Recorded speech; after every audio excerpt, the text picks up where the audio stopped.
I got into lowrider culture when I was a little boy. I grew up in the Mission District of San Francisco, which is, kind of your Spanish Harlem of San Francisco, if you will. And I remember walking. We didn't have a car. My dad had the car and he would take it to work. So my mom and I would do a lot of walking, and I would see a lot of the lowriders, specifically at the BART station, which is like the subway stations. And I remember just staring at them and thinking they were the coolest thing in the world. And just growing up, I was always around them in California. My name is Adrian Bruna. I come from a family of lowriding from my grandpa to my dad. Richard Mendoza. This is my son, Jesse Mendoza. We were introduced through lowrider culture, mainly because it's part of our heritage. I have uncles, and my father always had lowriders when I was a kid. So we, growing up around lowriders, always knew I was going to have one. Always wanted a lowrider bike, never been able to really get one, and then was able to present one to him. So how I got into it, just movies, and how I used to watch it.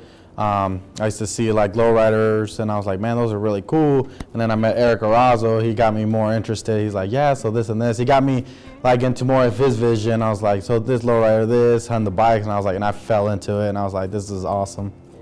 I get the opportunity to describe the lowrider culture to a lot of folks that are not necessarily familiar with it, especially since I started the club and people have seen us in the Midwest, and they like the bikes and they want to know more about it. I always describe it as a big family event, something that keeps you bonded with other people, that could be used in a very positive way. It keeps you busy. It's funny because we have a car show coming up soon, and we consider that the Super Bowl. For us, it's like a sport. It's to a lot of people. A lot of people have football or baseball, and to us, it's this automotive, industry and the cars, the bikes. But really, it's just hanging out with other people that are like-minded, bringing our families that are very involved. It's not just for the guys. It's for everybody, but it's also more than just the vehicles themselves, it's the individuals. We consider ourselves lowriders, a lifestyle. We very much so embrace the Chicano culture, which is the Hispanic American culture. We're a little bit from there and a little bit from here kind of a thing, and kind of created our own thing, starting way back with the Pachuco culture, which was the zoot suiters, out in the streets of LA, down to what you see today. It's just a way to identify yourself. And it's a great opportunity, I think, as I get to present that culture to other people, to show them that, I'm an educated person, I have a master's degree, I'm a teacher, and I'm into this lifestyle, that it's not what the movies and music videos have portrayed it to be. Our club, we started a club. We were just a group of guys that didn't belong to a club. A lot of the other clubs have a long standing within the community for several decades, and it's more about a fit. People you get along with, people you fit well with. We were a group of guys that didn't belong to a club, always wanted to be part of a club, and in 2018 we decided to start brainstorming the ideas of creating our own club. We got together with 6 other guys, and started it from the ground up, kind of looking at what other clubs do, what kind of perspective we would like to have to the community as far as our club goes. And it's a group of guys from all over the city, lots of different races, lots of different religions, nationalities, things like that. And we found out that we're a pretty diverse group, and all of our cars are kind of different than a lot of the other cars in other groups, and that's when we came up with diverse ones. I started to learn that the lowrider culture is more of the Chicano culture that we have in our blood. Learning new things. Like you said, the family. I just bought my lowrider not too long ago, and my daughter loves it. She's only 3 years old. She's like, Dad, I like your car. My wife. So we go cruising all the time. My family loves it, and it's just a fun thing to do, especially for kids. Telling them, hey, you guys could do this. So instead of them getting in trouble, they could just be building cars or just looking at them, riding them, just thinking it's a fun thing with the family, and it's experiencing the Chicano culture. So to talk about the aesthetics of the bike, I think you have to dive in a little bit into the history of lowriding itself. So you got to go back to the barrios out in East LA or San Jose, which both of them claim to be the birthplace of lowriding, and along with Española out in New Mexico. But I think all these neighborhoods were probably very similar. in the fact that the access to the cool cars at the time were not a reality for a lot of us growing up, a lot of times in poverty. So you couldn't really buy the hot rods that a lot of folk were buying. And at that time, the gasser look, or the kind of more lifted hot rod look, was a thing. So I think, very early on they realized, we're not going to be able to do that and compete with that. So let's do our own thing, and instead of going high and fast, we'll go low and slow. And that's what we're known for, is going low and slow. So back in those days, the guys would lower their cars by cutting springs or even putting cement bags in the back to just make it real heavy, and ride low, and a lot of times very slow. So you would cruise bumper to bumper, showing off your cars, and a lot of times they were in primer. They weren't very good looking at that, early stages, but it was yours and you made it and you were proud of it. And that grew to nicer paint jobs and things like that. But where you see today, which when you talk about lowriding, you see the hydraulics and things like that, that came about because there was some laws that came in the 50s back in LA that said you can't have your car too low. And so they were going around measuring cars and giving tickets. And so people said, you know what, we're going to fix this. So out of some aircrafts, from World War II and stuff, they were able to take out some hydraulic parts and put them in vehicles just to be able to lift the car whenever you saw a cop. So when you would see a cop, you would lift it up. And then as soon as they drove off, you would lower it down. And so that was the beginning of hydraulics in the lowrider car, and it evolved to what you see today, which are cars that are way high off the ground, and a lot of reinforcements, and companies now that make hydraulics specifically for cars. But out of that, when the older kids were driving their cars, the younger kids wanted to cruise too, and of course they couldn't afford a car. They probably weren't old enough to drive, so they would customize their bikes. And the bikes are customized to kind of reflect a car. So if you look at this bike, for example, a lot of the lowrider cars will have accents that are gold. This one has all gold, but sometimes it's gold and chrome. And so you have your wheels, for example. So in our cars, we have 100-spoke wire wheels. These are 188-spoke wheels to kind of give that look of the 100-spoke wire wheel that you would have in a car. You have a chain steering wheel. This one's not a chain, this one's a twisted one, but a lot of times these are chain to again represent specifically those lowriders from back in the 60s and 70s that had a chain steering wheel on them. If you've ever watched Cheech and Chong or something, you know what I'm talking about.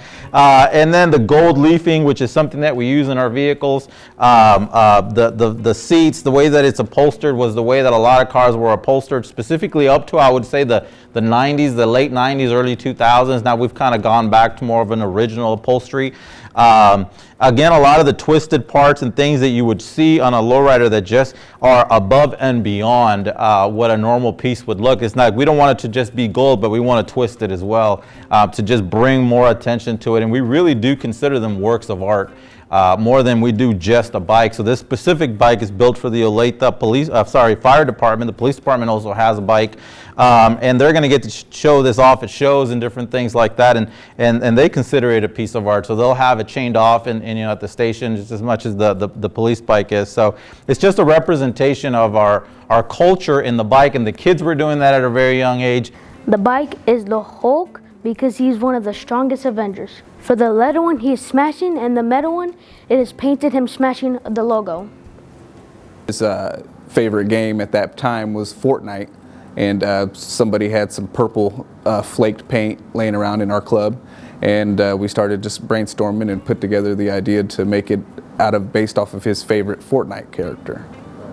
I grew up working on cars, bikes, different things like that. I was always very mechanical. I made my first lowrider bike when I was probably around 12. And I used to ride it to school. I had two little speakers that I had on the handlebars and a CD player under the seat, and it was just, I think, kind of natural to me. Eventually I grew up and actually went to school to be a mechanic at Sequoia Institute of Automotive Technology in Fremont, and was a mechanic in the military, and then actually worked in a couple of dealerships. I was even an auto tech teacher for a while, so it's always been in my blood. Well, me, I'm still learning. I mean, I've seen my parents, like my dad, my uncles always be fixing cars, so I grew up just watching. Bikes, I mean, we fix our own bikes. We didn't have nobody to go to, so we're like, me and my brothers, we're like, hey, let's take this tire off, let's fix the chain. So I've always liked fixing things, so like just fixing these beauties is even better, Unique, it's just a little bit unique than other clubs. I mean, we got guys that do a wider range of things. You know, we got somebody that's really good at welding, we got somebody that's really good at the artistry of it, airbrush, and we got guys that are good at doing metal work. We got guys that are good at painting. And so with all those different things combined, we were able to kind of pool our resources from different members of the group to contribute to assemble what we came up with for the Reaper. So there's different classes in all these car shows. So you got, you know, your daily driver, you got your street modification, and then you got what you call your radical. Radical a lot of times are those cars or bikes that are not really drivable anymore, and you can definitely cross that line.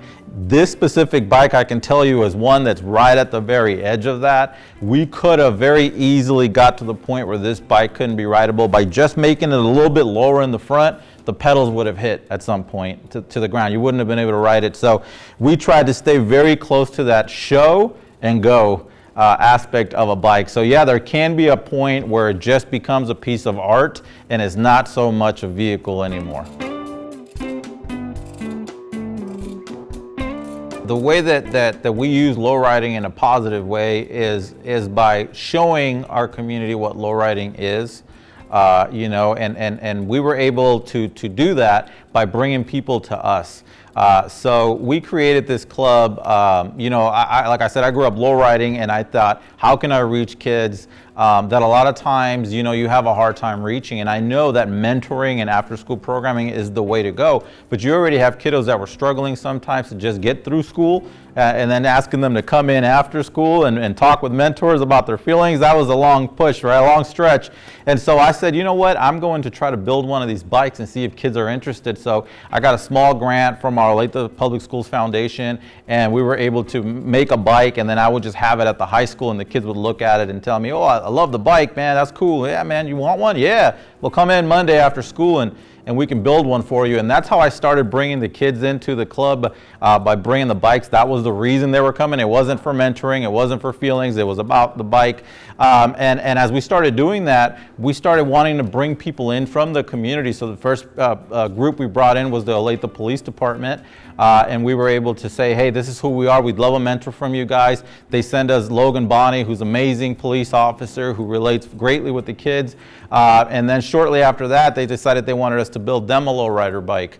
So we went ahead and built one for the chief, which is actually in your display today. So that bike sits at the chief's office. Then they wanted us to build them a lowrider car, which we're currently doing right now. Then the fire department jumped in. But all these people, whenever we're building bikes for them, we say, hey, we'll do it. Just send us some mentors that can come and hang out with us. And so that has created a club that has a 100% graduation rate. We started in 2016, and so far we're at a 100% graduation rate. And on top of that, 100% of the kids that have graduated have gone off to college, and most of them with scholarships. So our graduation rate is there. Anytime you talk to somebody in education that creates a program, that's going to be the key. You know, show us the data. Can you actually prove why this is beneficial? We've done that, and we've done it very outside of the box. But people have bought into it because they see the results and they love the product. So we've been able to reach out, you know, into our community. We go to elementary schools. We put on shows for elementary kids. They get to ask questions about the bikes, and then they go, how can I get in it? Man, as soon as you're in high school, you're in. So they're already motivated to stay in school and get things done so that when they get into high school, they can jump into our club. So that's how we engage our community. That's how it works for our kids, and that's how it's beneficial. When I was in high school, there was a club called HLC, Hispanic Leadership Club, and I joined that, and that's where Eric Arazo made it when I was a freshman. And I always loved it. I always liked being in the community. We helped out people. Just being Latinos doesn't mean it's always a bad thing. It's always a great thing. So when I left, I was looking for a job because I didn't want to be at the job I was at currently. And I asked him, I was like, hey, do you have a job? He's like, yeah, I'm working at school. And I was like, all right, that's fine. I'll get the job. So I got it, and he's like, hey, do you want to, there's a club that I made. It's called the Hispanic Leadership Lowrider Bike Club, which is now the Olathe Leadership Lowrider Bike Club. And I was like, sure, you know, every day, every Monday after school. And I went, and I was like, and I thought it was awesome how they were working the police officers, you know, the teachers were there, he was there, and they were just building bikes, and the kids were having so much fun. And I was like, it just brought, you know, some memories back when I was in high school, and I just hang out with him in a little classroom with, you know, people with the same background as we did, and that's what these kids, you know, want, is to be listened to. He is a product of exactly what we're talking about. G was in the leadership club before we had the bike component, is now a mentor. Actually, he's the lead mentor for our Hispanic Leadership Club at Olathe North, is one of our mentors at the bike club, and is going to school to be a teacher. So, you know, prime example of why this works and how it works, and so we're very proud of our program.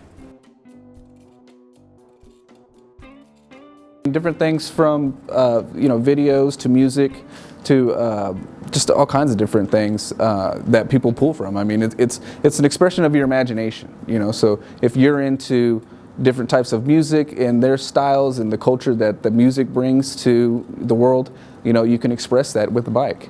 You know, if you're into different kinds of sports, video games, anything. I mean, you could build a bike themed after anything that you could imagine. Definitely A lot of artists in the hot rod world have inspired us, but outside of the vehicle component of things, there's a lot of muralists that I don't necessarily can tell you a name of, because just murals in the community that I grew up seeing, specifically in San Francisco, full of murals in the Mission District where I grew up, and it shows the culture. I mean, you could sit there and stare at these murals all day long and see the storyline behind what they put in the walls, and that's what we try to put into our cars, is the storyline of who we are. I mean, if you go up to somebody that's at a car show and has a really nice car, you can ask him, why'd you choose the color? He's going to tell you why.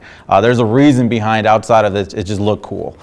You know, and also Carlos Santana, he's actually from the neighborhood I grew up in. He's a rock star. I think that Edward James Olmos as well, who is a movie producer, has been in several movies, an actor. Edward James Olmos, for example, has, you know, helped a lot of folk bring the lowrider culture in front of a lot of people. So those are artists that I consider inspirational. Like I said, a lot of the street artists who I don't even know who they are, that I have gotten to see some of their stuff and said, man, that is just really deep. You know, and that's what we try to put out in our art form as well.